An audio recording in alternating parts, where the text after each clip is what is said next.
വരാൻ പോകുന്ന നിയമസഭാ തെരഞ്ഞെടുപ്പിൽ കേരളത്തിലെ രണ്ട് പ്രബലമായ മുന്നണികൾ അങ്കലാപ്പിലാണ്. LDFും UDFും.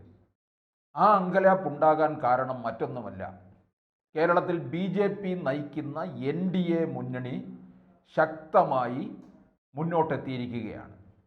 BJP ഇതുവരെയുള്ള ശൈലിയിൽ നിന്ന് മാറ്റം വരുത്തിയിരിക്കുകയാണ്. പഞ്ചായത്ത് തെരഞ്ഞെടുപ്പിൽ പോലും അതിശക്തമായ മുന്നേറ്റം കുറിക്കാൻ വേണ്ടിയിട്ടുള്ള മുന്നൊരുക്കങ്ങളാണ് ആരംഭിച്ചിരിക്കുന്നത്. ശൈലി തന്നെ മാറുകയാണ്. ആ ശൈലി മാറ്റത്തിലൂടെ BJPയുടെ സംസ്ഥാന അധ്യക്ഷൻ പറയുന്നത് ഇനി വോട്ട് വിഹിത വർധനവല്ല, ആ കാലം കഴിഞ്ഞു, ഇനിയും നിൽക്കുന്ന ഇടങ്ങളിൽ സീറ്റ് പിടിച്ചെടുക്കുക എന്നുള്ളതാണ്. 2024 ലോക്സഭാ തെരഞ്ഞെടുപ്പിൽ അതിൻ്റെ ശക്തമായ പ്രകടനമാണ് നമ്മൾ കണ്ടത്. 11 ഇടങ്ങളിൽ 1-ാം സ്ഥാനത്തും 9 ഇടങ്ങളിൽ 2-ാം സ്ഥാനത്തും നിയമസഭയിൽ എത്തിച്ചേർന്നിരിക്കുകയാണ്. ഈ ആക്കം വരാൻ പോകുന്ന നിയമസഭാ തെരഞ്ഞെടുപ്പിലും ഉണ്ടാകണം എന്നുള്ള കണക്ക് കൂട്ടലോടുകൂടി തന്നെ തദ്ദേശ തെരഞ്ഞെടുപ്പ് മുതൽ അങ്ങോട്ട് അതിന് വേറൊരു തരത്തിലേക്ക് മാറുകയാണ്. ഇപ്പോൾ നമ്മുടെ തലസ്ഥാന നഗരമായ തിരുവനന്തപുരത്ത് നിന്ന് തന്നെ തുടങ്ങാം. തിരുവനന്തപുരം പാർലമെന്റ് മണ്ഡലത്തിൽ BJP എത്ര സീറ്റ് പിടിക്കും? ഈ കഴിഞ്ഞ ലോക്സഭാ തെരഞ്ഞെടുപ്പിൽ തിരുവനന്തപുരം എന്ന് പറയുന്നത് A ക്ലാസ് മണ്ഡലത്തിൽ നിൽക്കുന്നതാണ് BJPയുടെ. 2009 മുതൽ BJP അതിശക്തമായ മുന്നേറ്റം കുറിക്കുന്ന മണ്ഡലമാണ്. ഏതാണ്ട് വിജയത്തോട് വരെ അടുത്ത് നിന്ന ഒരു മണ്ഡലമാണ്. O രാജഗോപാൽ ഒരിക്കൽ നിന്ന അവസരത്തിൽ BJP ഏതാണ്ട് വിജയം ഉറപ്പിച്ചതാണ്. മാരാർജി ഭവനിൽ നിന്ന് കൊടിതോരണങ്ങളുമായി ഇറങ്ങി ആഹ്ലാദ പ്രകടനത്തിന് വേണ്ടി. പക്ഷെ തീരദേശ വോട്ടുകൾ എണ്ണിക്കഴിഞ്ഞപ്പോൾ അവിടെ BJPക്ക് തിരിച്ചടി ഉണ്ടായി. എപ്പോഴും ഈ കോവളം, പാറശാല, നെയ്യാറ്റിൻകര നിയമസഭാ മണ്ഡലങ്ങളാണ് BJPക്ക് UDFന് അല്പം വോട്ട് കിട്ടുന്ന ഇടം. ഇക്കുറി തുടക്കം മുതൽ തന്നെ രാജീവ് ചന്ദ്രശേഖർ മുന്നിലായിരുന്നു.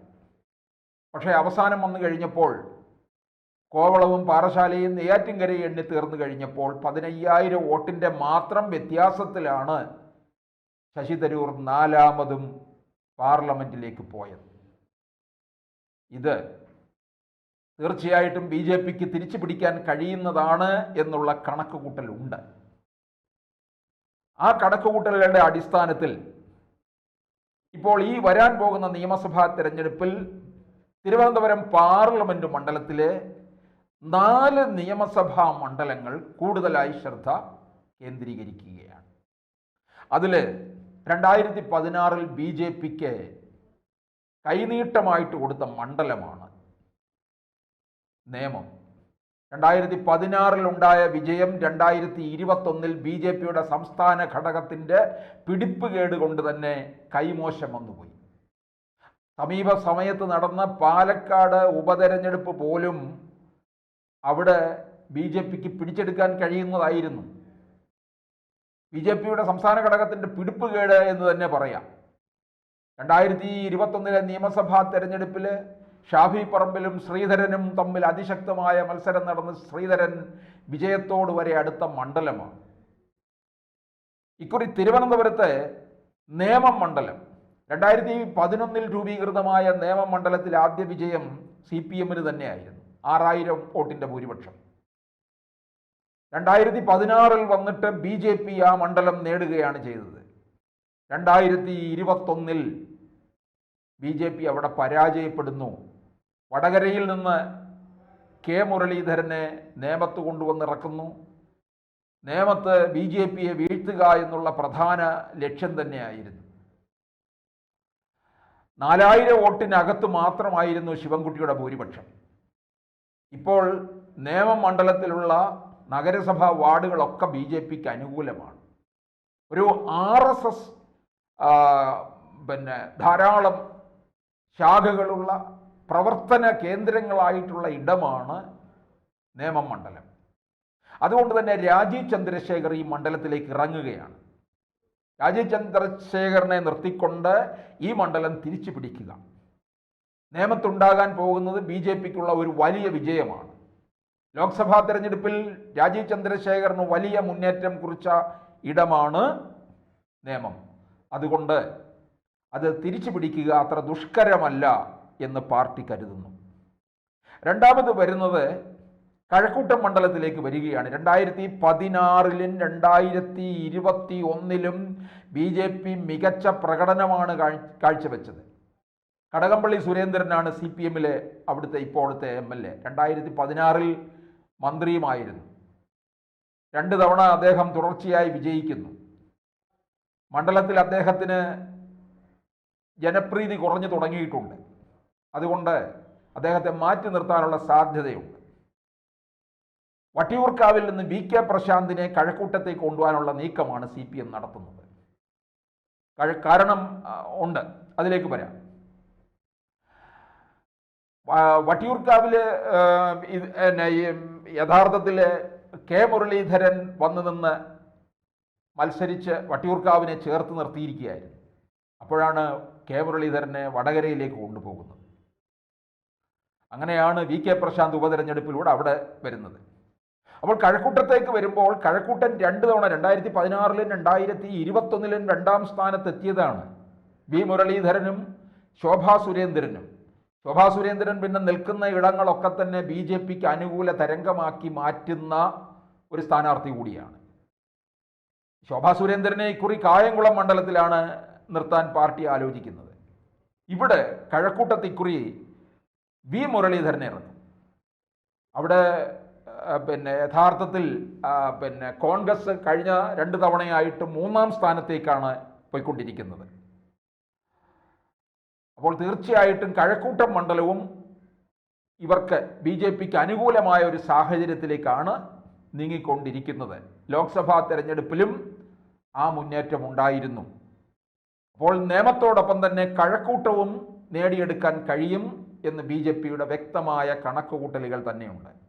വട്ടിയൂർക്കാവ് മണ്ഡലത്തിലേക്ക് വരുമ്പോൾ അവിടെ VK പ്രശാന്തിനെ ഇവിടെ നിന്ന് മാറ്റിക്കൊണ്ടുപോകുന്നതിൻ്റെ പ്രധാന കാരണവും ഇവിടം വട്ടിയൂർക്കാവ് BJPക്ക് അനുകൂലമായി നിൽക്കുന്നു, ഇവിടെ ചിലപ്പോൾ പരാജയപ്പെടേണ്ടി വരും എന്നുള്ളതും മനസ്സിലാക്കുന്നുണ്ട്. K മുരളീധരൻ ഇങ്ങോട്ടേക്ക് വരാൻ താല്പര്യമില്ലിപ്പോൾ. K മുരളീധരൻ നോട്ടമിടുന്നത് ശശി തരൂർ BJPയിലേക്ക് പോയി കഴിഞ്ഞാൽ തിരുവനന്തപുരം പാർലമെന്റ് മണ്ഡലത്തിൽ ഉണ്ടാകുന്ന ഒഴിവിൽ ഉപതെരഞ്ഞെടുപ്പ് നടക്കും. അവിടം മത്സരിക്കാനാണ് മുരളീധരൻ തയ്യാറെടുത്തുകൊണ്ടിരിക്കുന്നത്. വട്ടിയൂർക്കാവിൽ നിലയുറപ്പിച്ചിരുന്ന അവസരത്തിലാണല്ലോ അദ്ദേഹത്തെ വടകരയ്ക്ക് വണ്ടി കയറ്റി വിട്ടത്. അദ്ദേഹത്തെ ചിലർക്ക് ഒതുക്കണമെന്നുണ്ട്. ഇപ്പോഴും ഹൈക്കമാൻഡിൻ്റെ പ്രധാനിയായിട്ട് നിൽക്കുന്ന ഹൈക്കമാൻഡ് ഒതുക്കാനായിട്ടുള്ള ശ്രമത്തിൻ്റെ ഭാഗമായിട്ട് തന്നെയാണ് വട്ടിയൂർക്കാവിൽ നിന്ന് മാറ്റി നിർത്തുന്നത്. മുരളീധരൻ അകന്നു തന്നെ നിൽക്കുകയാണ്. ഇവിടെ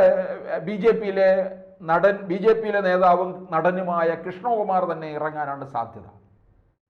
കൃഷ്ണകുമാറിന് അവിടെ വളരെ ജനകീയനാണ്. മണ്ഡലം കേന്ദ്രീകരിച്ചുള്ള പ്രവർത്തനങ്ങൾ അദ്ദേഹം മുഴുകുന്നുണ്ട്. അതുകൊണ്ട് BJPക്ക് വട്ടിയൂർക്കാവ് മണ്ഡലം സ്വന്തമാക്കാൻ കഴിയും. മറ്റൊരു മണ്ഡലം എന്ന് പറയുന്നത് തിരുവനന്തപുരമാണ്. തിരുവനന്തപുരത്ത് ഒന്ന് ആഞ്ഞു പിടിച്ച് നല്ല സ്ഥാനാർത്ഥിയെയും കൂടെ കൊടുത്തു കഴിഞ്ഞാൽ BJPക്ക് അനുകൂലമാക്കി മാറ്റാൻ. 2021-ൽ കൃഷ്ണകുമാറാണ് അവിടെ നിന്ന് മത്സരിച്ചത്. അവിടെ അന്ന് UDFൻ്റെ സ്ഥാനാർത്ഥി VS ശിവകുമാറായിരുന്നു. ഇപ്പോൾ ആന്റണി രാജുവാണ്. അത് ജനാധിപത്യ കേരള കോൺഗ്രസ്. ആന്റണി രാജുവിനെ ആ മണ്ഡലം CPM ഏറ്റെടുക്കും. ആന്റണി രാജു ആ പാർട്ടി തന്നെ ഇല്ലാതാവുകയും ചെയ്യും. ഘടകകക്ഷികളിൽ നിന്നൊക്കെ തന്നെ CPM ഇങ്ങനെ സീറ്റുകൾ ഏറ്റെടുക്കുന്നതാണ്. അവിടെ അതിശക്തമായിട്ടുള്ള പഴയ വെസ്റ്റ് മണ്ഡലമാണ്. MV രാഘവൻ വിജയിച്ച മണ്ഡലമാണ്. UDFിലെ ഘടകകക്ഷിയായ CP ജോൺ ആ മണ്ഡലത്തിൽ മത്സരിക്കുമെന്നാണ് അറിയാൻ കഴിഞ്ഞിട്ടുള്ളത്.